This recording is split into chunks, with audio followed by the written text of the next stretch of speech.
Bienvenue. Aujourd'hui, on va décortiquer une plateforme qui est en train de complètement changer la donne pour les créateurs. Alors, oubliez un peu les générateurs d'images classiques, Leonardo.ai, c'est bien plus que ça. C'est une suite créative complète qui a été pensée autant pour les pros, notamment dans le jeu vidéo, que pour les passionnés qui veulent enfin donner vie à leurs idées avec des visuels spectaculaires.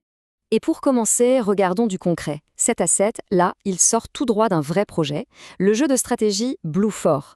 Le personnage, son équipement, absolument tout a été généré avec Leonardo.ia. Ça donne tout de suite une idée du niveau de qualité professionnelle qu'on peut atteindre, en particulier pour le développement de jeux. On a tous connu cette frustration, pas vrai? On a une idée super précise en tête et l'IA nous sort un truc qui n'a rien à voir. Cette imprévisibilité, c'est un vrai frein. La question c'est donc, est-ce qu'on peut allier la puissance de l'IA avec un vrai contrôle artistique? Eh bien c'est exactement le défi que Leonardo.ai a décidé de relever. Alors, plongeons dans la boîte à outils. On va commencer par une solution qui change tout. Un des plus grands cauchemars quand on crée avec l'IA, c'est de garder un personnage cohérent d'une image à l'autre. Voyons comment Leonardo s'attaque à ce problème. C'est logique en fait.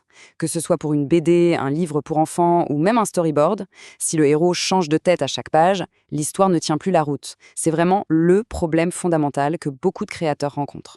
Et la solution, elle a un nom. Référence de personnage. Le principe est simple, mais alors redoutablement efficace.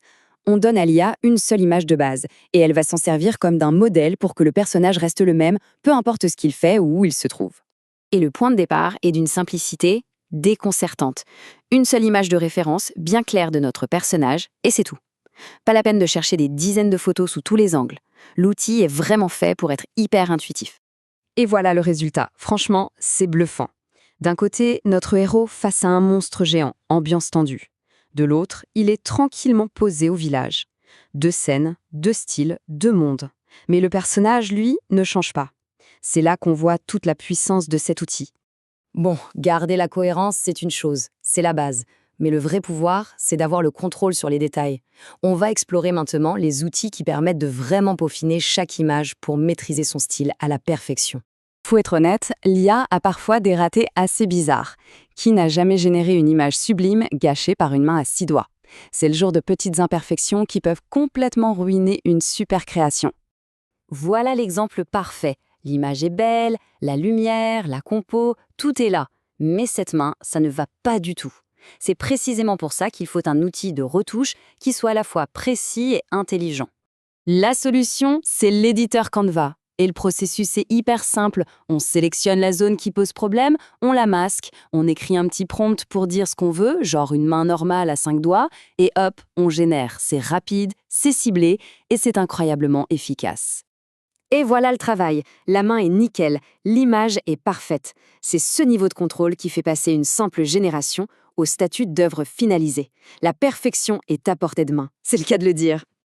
Mais le contrôle, ça va bien au-delà de la simple retouche. Avec le guidage par image, qui est en fait l'équivalent des fameux contrôles nets, on prend carrément les commandes de la structure de l'image. On peut forcer une pose précise, transformer un gribouillis en illustration, gérer la 3D, affiner les contours, bref, c'est le contrôle total de la composition. Et pour ceux qui cherchent à avoir une patte graphique vraiment unique, il y a la possibilité d'entraîner son propre modèle d'IA. On lui donne une série d'images qui nous plaisent et on lui apprend à imiter ce style. Ça peut être le style d'un artiste ou l'esthétique d'une marque, par exemple. Ok, on a vu les outils un par un. Mais maintenant, la vraie question, comment tout ça s'intègre dans un flux de production professionnelle? Comment on passe d'une simple idée à des centaines d'assets de jeux prêts à être utilisés? Ce qui est super intéressant avec le projet Blue4, c'est la stratégie en amont. Avant même de générer quoi que ce soit, l'équipe a tout listé dans une matrice de conception. Et ensuite seulement, Leonardo.ia est entré en jeu pour donner vie à ce plan, avec une cohérence parfaite. C'est l'alliance parfaite entre la planification humaine et la puissance de l'IA. Le fait que de grandes marques fassent confiance à l'outil s'en dit long. Cette citation de Ducati, par exemple, elle souligne non seulement la qualité, mais aussi la facilité d'intégration. Et ça, pour les pros, c'est un point absolument crucial.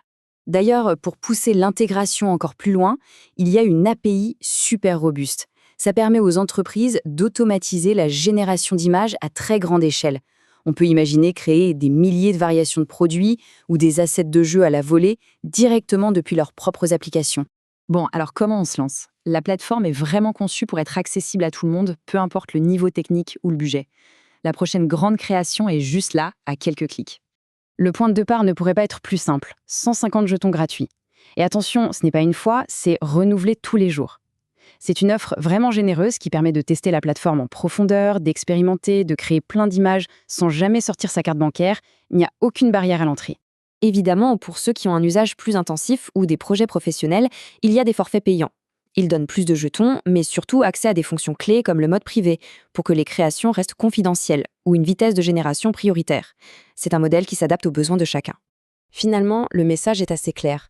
Les outils sont là, la puissance est accessible, et les résultats, ils parlent d'eux-mêmes.